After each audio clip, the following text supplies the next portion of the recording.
Hello बच्चों, आज हम लोग 3 चैप्टर कंप्लीट कर चुके हैं। एयर, वाटर और वेदर। हम लोग क्विक फायर राउंड की तरह फटाफट कुछ चीज़ों का रिवीजन करेंगे। What is air?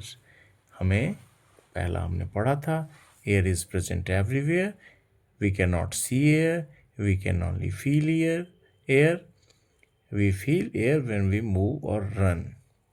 एक चीज़ हमने देखा, एयर इज़ प्रेजेंट एवरीवेयर, हवा हर जगह है। We can not see air, हम हवा को नहीं देख सकते। We can only feel it, हम इसे महसूस कर सकते हैं जब हम दौड़ते हैं, स्विंग पे झूलते हैं या फिर स्लाइड पर खिसकते हैं जोर से। एयर ऑक्युपाइज स्पेस, ये हमने बलून के एग्जाम्पल से सीखा था कि जब हम बलून में हवा भरते हैं तो एयर का पहला गुण हमने देखा था, एयर ऑक्युपाइज प्लेस। दूसरा हमने स्पेस, दूसरा हमने देखा था एयर ऑक्युपाइज स्पेस के बाद एयर हैज़ वेट, जो फुटबॉल वाला एग्जाम्पल से हम लोगों ने देखा था। ऐसा फुटबॉल जिसमें हवा भरा हुआ है वो वज़न में ज़्यादा लगता है, जिसमें कम है उसमें वज़न कम लगता है। Air is present everywhere, we can not see air, we can feel air, हम महसूस कर सकते हैं। Air has weight, air occupies space, air is needed for breathing, सांस लेने के लिए हवा की ज़रूरत होती है। जो पेड़ हैं पोर्स से लेते हैं, पत्तों से, फिश अपने गिल से, और हम एनिमल्स या आदमी नाक से। ऐसे ही तीसरा के बाद चौथा था एयर मूव थिंग्स। चीज़ों का रिवीजन में 1 बाय 1 हम देखे थे। Air is present everywhere. दूसरा, we can not see air. तीसरा, वी कैन फील एयर। चौथा, एयर ऑक्युपाइज स्पेस, बलून वाला एग्जाम्पल। चौथा, एयर हैज वेट। उसका अगला, air is needed for breathing. उसके बाद एयर मूव थिंग्स, जिसमें हमने पारासेल, पैराग्लाइडर और विंड मिल का देखा था। विंड मिल में हमने देखा था इलेक्ट्रिसिटी जनरेट होती है। अभी इसमें हमने एक डेफिनेशन नया सीखा, moving air is called wind. Moving air is called wind. अगला डेफिनेशन है, when the wind blows very fast and strong, it is called a storm. When the wind blows very fast and strong, it is called a storm. अगला हमने देखा था, air is needed for burning things. Air is needed for burning things.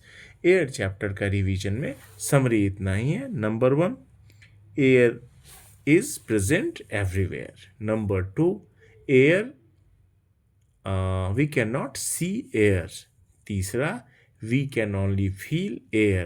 चौथा, air occupies space. पांचवा, air has weight. उसका अगला, air is needed for breathing. Air move things. And सबसे आखिर में जो हमने देखा था वो ये था, air is needed for burning. हम लोगों ने दूसरा चैप्टर जो पढ़ा था वो था वाटर से रिलेटेड। वाटर से जो रिलेटेड चैप्टर था उसमें हमने पढ़ा था uses of water, sources of water, ways to store water and importance of clean water.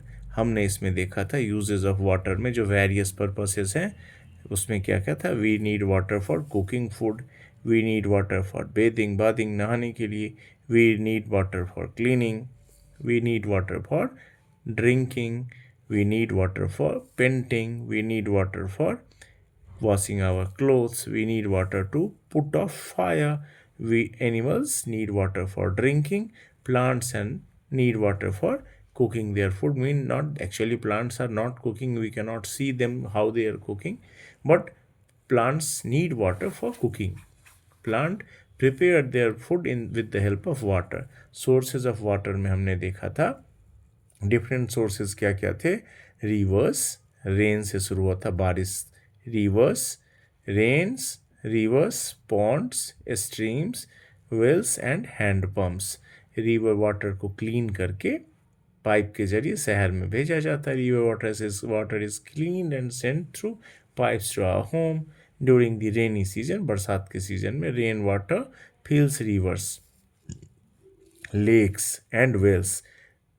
छोटे छोटे जो तालाब जैसे हैं उनको, कुआं को और नदियों को रेन का पानी से भर लिया जाता है जब बारिश होती है।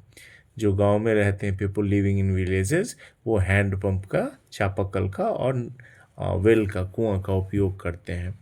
और 7 पोर्शन हमारा वाटर का होता है पूरा अर्थ पे। वेल में ऐसे पानी गांव में यूज़ किया जाता है, और ये ऐसा हैंड पंप में स्टोरिंग वाटर, कैसे हम वाटर को स्टोर कर देते हैं वो एग्जांपल में हमने देखा था, बॉटल्स में, बकेट में, टैंक्स में, लाइक दैट। क्लीन वाटर पीना हमारे लिए हमेशा ज़रूरी है। During drinking dirty water can make us sick, we should always drink clean water.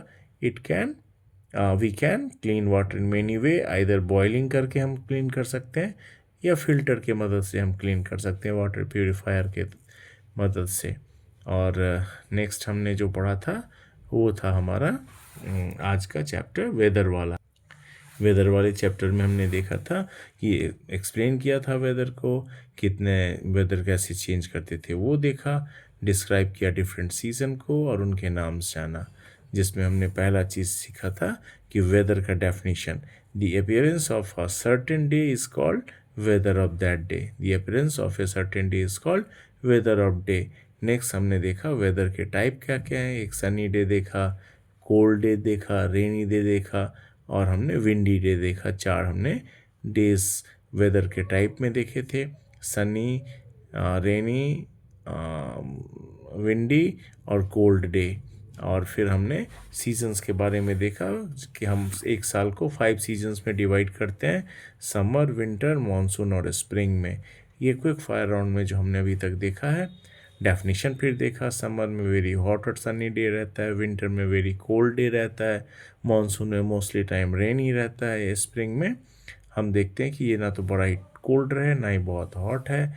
इसमें फ्लावर्स, बटरफ्लाइज ये सब दिखते हैं, मौसम हरा भरा दिखता है। ऑटम में विंडी टाइप का रहता है, थोड़ा थोड़ा ड्राई टाइप का रहता है, और ट्रीज से जो है लीव्स फॉल करते हैं, चेंज का टाइम रहता है। इन अ नटसेल में हमने इन तीनों चैप्टर का आज रिवीजन किया, एयर का, वाटर का और वेदर का। Thank you.